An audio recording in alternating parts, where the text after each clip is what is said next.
how do you define and how do you suggest others define success on It's YouTube? so subjective. Like Some people success is retiring their mom.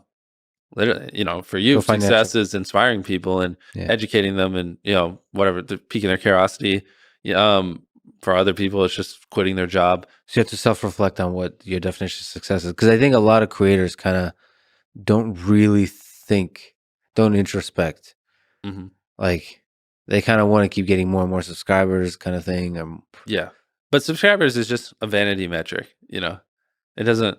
Subscribers don't correlate to views.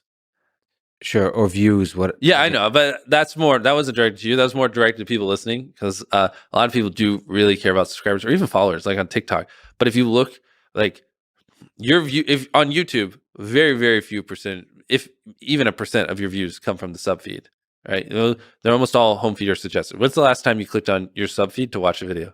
Oh, almost never. Yeah. Yeah, maybe 5 years ago. It used to be a thing. It's not anymore. No one does.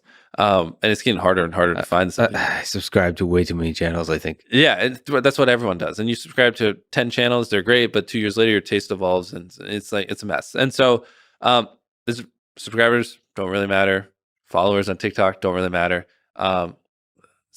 Anyways, they really are the definition of a vanity measure.